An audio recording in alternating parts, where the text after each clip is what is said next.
새로운 영화계 소식을 들어보는 시간 무비토크입니다. 네, 시내 21의 장영엽 기자와 함께합니다. 기자님 안녕하세요. 안녕하세요. 네, 안녕하세요. 자, 지난주 핫 이슈 이 시간에는 부산국제영화제 사태에 대한 안타까운 소식을 전해주셨었는데요. 네. 오늘은 전주국제영화제 기자회견 소식 들고 오셨다고요? 네, 말씀하신 것처럼 이제 지난주에는 그 부산국제영화제 사태와 관련된 안타까운 소식을 전해드렸었는데요. 네. 영화계 안팎으로 상당히 분위기가 뒤숭숭하지만 그럼에도 불구하고 봄을 알리는 또 다른 영화축제가 있어서 소개해드리려 합니다. 4월 28일부터 5월 7일까지 전주 영화의 거리 일대에서 열리는 전주국제영화제 소식입니다. 네, 전주국제영화제라고 한다면 규모로 따진다면 부산국제영화제 다음으로 국내에서 규모가 가장 큰 영화제라고 할 수 있는데요. 4월이 됐습니다. 요즘에 날씨도 참 화창하고 따뜻해서 좋은데 전주에서 이 화제 국내외 영화들을 만나보면 참 좋은 기회가 될 것 같네요. 네, 마침 이 제17회 전주국제영화제 슬로건이 네. 전주 봄의 영화도시입니다. 네. 이충직 집행위원장과 프로그래머들이 이제 지난 3월 30일에 서울 여의도 콘레드 호텔에서 열린 기자회견에서 확장과 변화에 주력했던 지난해에 이어서 올해는 독립과 대안을 기치로 내걸고 정체성을 한층 강화하겠다는 그런 의지를 밝혔는데요. 올해 전주영화제에서 상영되는 작품은 45개국에서 온 211편의 영화로 역대 최다 회차로 편성이 되었다고 합니다. 네. 다시 말해서 같은 영화를 이전에는 뭐 2번 틀었다면 3번, 4번 이런 식으로 더 여러 번 볼 수 있는 기회가 생긴 것이죠. 또 올해 전주국제영화제의 라인업을 보면 전통적인 영화의 경계를 질문하고 확장하는 익스펜디드 시네마와 그리고 영화에 관한 영화를 모은 시네마톨로지 등 밀도 있는 구성을 볼 수 있습니다. 네. 그런데 아무래도 영화제 하면 이번 영화제에서는 이 작품이 개막작이다, 이 작품이 폐막작이다. 이게 제일 화제가 되잖아요. 네. 어떤 영화들이 선정이 됐나요? 네, 개막작으로 먼저 선정된 작품은요. 로베르 비드로 감독의 본 투 비 블루라는 작품입니다. 이 영화는 트럼펫 연주자이자 그 재즈계에서는 정말 전설적인 존재죠. 챗 베이커의 일생을 조명을 하는데요. 1960년대의 굴곡 속에 예술가의 초상을 촘촘히 그런 녹여낸 작품으로서 챗 베이커 역을 에단 호크가 연기를 합니다. 네. 그리고 폐막작이 좀 독특한데요. 류승환 감독의 죽거나 혹은 나쁘거나 디지털 리마스터링 디렉터스 컷입니다. 보통 이제 신작이 아닌 작품을 폐막작으로 선정하는 게 상당히 이례적인 선택이라고 볼 수가 있겠는데요. 네. 이상용 프로그래머는 이 작품이 1회 전주국제영화제 때 처음 상영된 작품이라면서 17년의 세월을 넘어서 전혀 다른 질감으로 다가오기 때문에 초심을 되새기는 가치 있는 이벤트가 될 것이라고 전했습니다. 그러게요. 보통 영화제 폐막작은 국내에서 한 번도 본 적 없었던 그런 신작들이 많죠. 네, 그렇죠. 프리미엄 상영작을 하는 게 일반적인데 이번 또 전주국제영화제는 또 다른 과감한 선택을 한 것 같습니다. 또 전주하면 맛의 고장이잖아요. 날씨도 좋은데 맛집도 탐방해 보시고 영화제까지 함께 하신다면 정말 매력적인 봄 맞이하실 수 있을 것 같습니다. 네, 전주국제영화제 소식 전해드렸고요. 네. 다음은 신작 영화 알아보는 시간입니다. 오늘은 어떤 영화 준비되어 있나요? 네, 1000만 관객을 돌파한 역대 한국 영화 13편 중에 무려 7편에 출연한 배우가 있습니다. 누굴까요?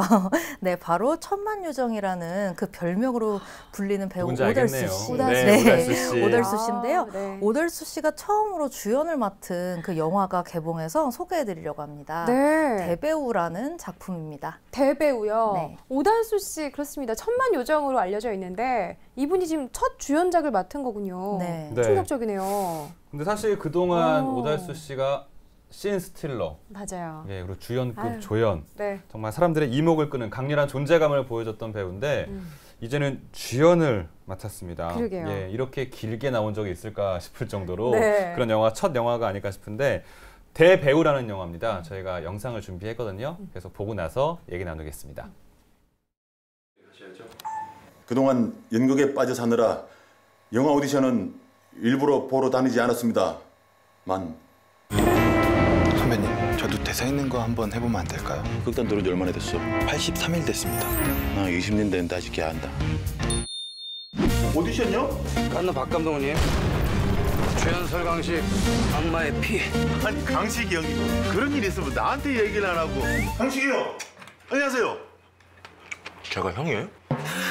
정말 오디션을 뽑을 거예요, 감독님? 역할이 꽤 크던데. 신선한 뉴페이스가 어디 있지 않겠어?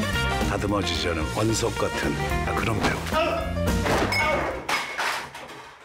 감독님 영화라면은 제가 노출도 할 수 있습니다. 슛 들어가겠습니다. 레디. 난 연기자다. 이 무대에선 내가 준다. 액션.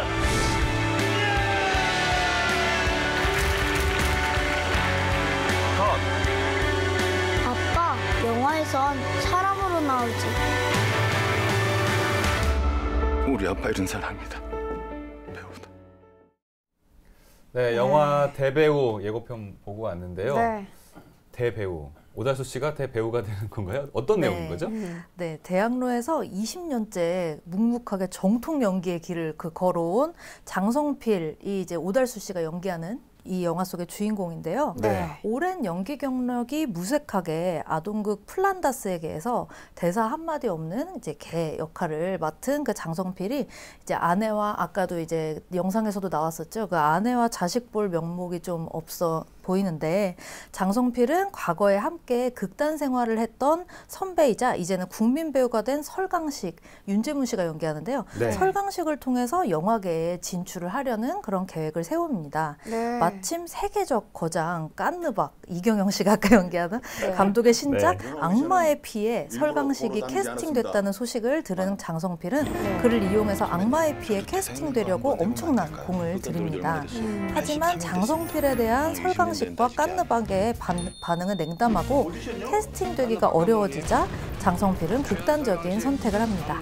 네, 저희가 줄거리 설명해 주신 동안 설강식과 깐느박이라는 단어에서 웃음을 지를 수밖에 없었습니다. 네. 누가 들어도 이 설경구 씨, 송강호 씨, 그리고 최민식 씨 이름을 따고 이 깐느 영화제 초청이 됐던 우리 박찬욱 감독을 롤모델로 삼은 게 아닌가라는 생각이 드는데 요 기자님, 맞죠? 네, 맞습니다. 네, 재밌네요. 예, 어떤 이름이 다 네, 익숙하더라고요. 네. 네, 설강식과 이 깐느방으로 형상이 된 대배우 속 영화계는 각종 패러디와 그 비틀기의 대상이 돼서 이 영화의 유머를 담당을 합니다.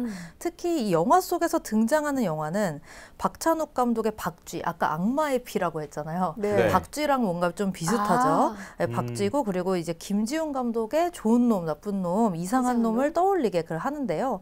그것은 이유가 있습니다. 이 대배우를 연출한 성민우 감독이 네. 박찬욱 감독과 김지훈 감독의 조연출 출신이었거든요. 그랬군요. 네, 그래서 누구보다도 이 가까이서 이 두 감독과 그 이제 또 오달수 씨도 출연을 했으니까 지켜봐 왔기 때문에 이렇게 그 디테일들을 살릴 수 있지 않았나 싶고요. 네. 특히 박찬욱 감독의 헌신은 그 깐느박을 연기한 이경영 씨의 연기가 그러니까요. 정말 그 웃음을 계속 터뜨리게 만드는 요소입니다. 네, 기대돼요. 아까 보니까 비주얼도 박찬욱 감독님하고 상당히 비슷하게 일부러 네. 맞춘 것 같아요. 네. 이경영 씨가. 네. 과연 어떤 연기를 선보일지 굉장히 궁금한데요. 그보다도 첫 주연을 맡은 이 오달수 씨, 뭐 워낙에 연기는 잘하지만 이번 영화에서 어떤 연기를 보였나요? 네, 참 어떻게 보면은 천만요정인데 네. 연기 이제 그 무명 배우를 연기한다는 게 상당히 저는 인상적으로 다가왔었는데요. 실제로 오달수 씨도 무명 시절을 길게 거쳤던 적이 있습니다. 네. 네. 그래서 이 자신의 무명 시절과 비슷한 면이 있다는 이 장성필로 분해서 페이소스 짙은 연기를 선보이면서 그게 몰입하게 만드는데요. 영화는 무명의 연극 배우가 이제 이 유명한 영화 배우가 되고자 노력하는 과정을 통해서 사실은 이제 꿈과 현실의 간극은 자신의 의지만으로는 메울 수 없다는 그런 사실을 우화적으로 그립니다. 네. 가난을 버티면서 고군분투하는 연극 배우들의 모습은 아동극 플란다스의 개로 형상화돼서 연극계의 냉정한 현실을 반영을 하고 있습니다.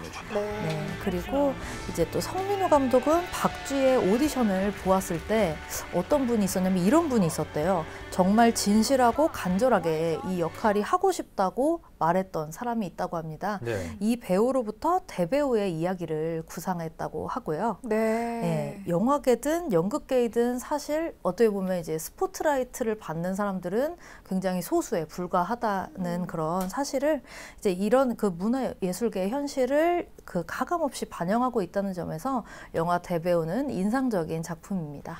네, 그러게 오달수 씨도 오랜 기간 무명 시절이 있었다는 거 지금 알게 됐는데요. 이렇게 영화계 그리고 예술계 뒷이야기가 궁금하신 분이라면 아니면 오달수 씨를 영화 처음부터 시작까지 좀 오랫동안 보고 싶은 분이시라면 영화 대배우 꼭 기대하고 보시길 바랍니다. 네, 오달수 보시네요. 씨 별명이 천만요정이잖아요. 네. 이건 좀 아닌 것 같아요. 왜요? 억만요정 아닐까요? 다 합치면 억만.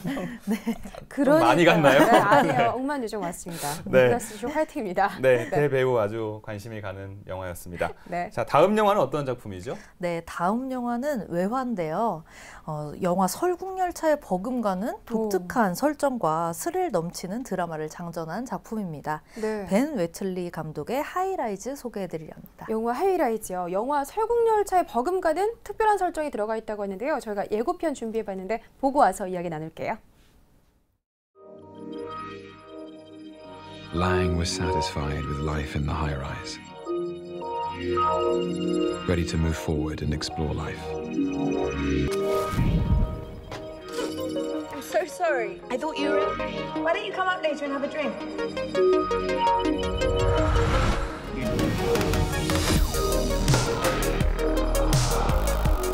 You built all this. I put all my energies into this town. Is that a horse? Probably. On the 40th floor. How's the high life? Prone to fits of mania, narcissism, and power failure. We pay the same charges as the top floors. We want our fair share of the power. Things would be better if we could afford to move to a higher floor. Teething problems, building's still settling.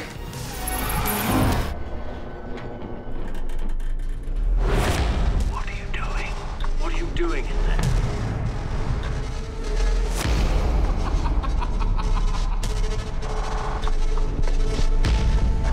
Doesn't it seem odd that a man can fall from the 39th floor?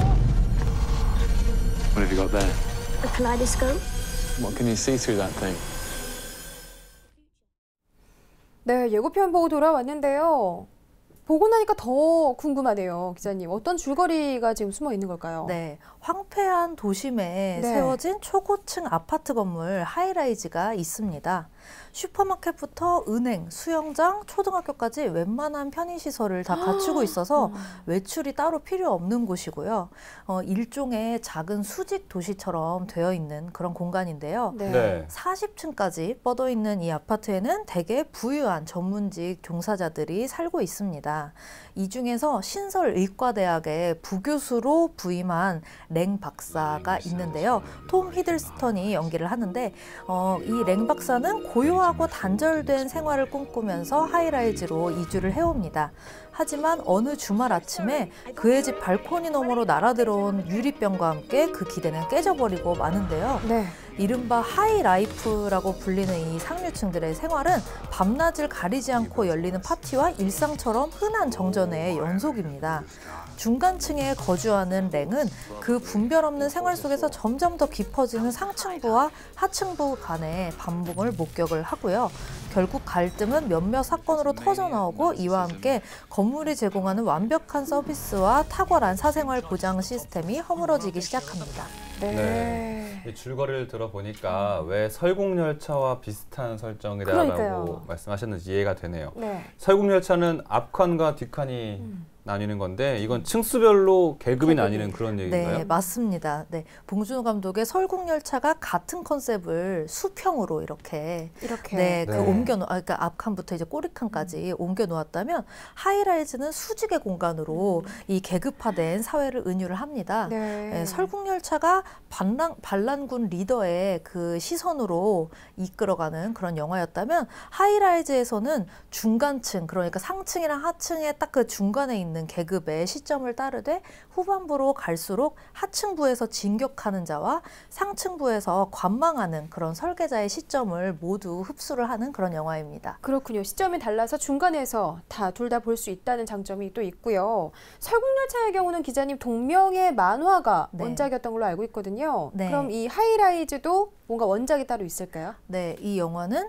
제이지 발라드가 쓴 동명소설과 같은 호흡으로 나아가면서 소설이군요. 네, 그렇습니다. 원작을 세심하고 꼼꼼하게 재현하는 데 힘쓰는 그런 영화입니다.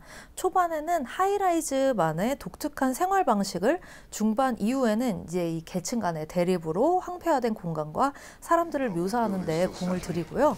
그 과정에서 모든 면이 거울로 된 엘리베이터, 그리고 또 중세 저택과 현대식 건축이 한데 위치한 그런 그 설계자의 거주 공간 등 독특한 공간들이 매혹적인 비주얼로 카메라에 담깁니다. 지옥도와 다름없는 풍경을 묘사하는 데 집중을 하다 보니까 계급을 대변하는 사람들의 그 심리나 쉴 새 없이 벌어지는 사건의 동기에 대한 묘사는 조금 부족하다는 그런 아쉬움이 있지만요. 네. 미래에 대한 독특한 상상만큼은 정말 그 일품인 그런 영화가 아닌가 싶습니다. 네. 저도 설국열차 재밌게 봤었거든요. 저도요. 네. 예. 원작을 더 섬세하게 표현한 작품이라고 하니까 더 관심이 가네요. 네, 궁금합니다. 결말은 극장에서 꼭 확인해 보시기 바랍니다. 오늘 소식은 여기까지 들어보겠습니다. 지금까지 시내21의 장영엽 기자와 영화 소식 만나봤습니다. 장영엽 기자 고맙습니다. 고맙습니다.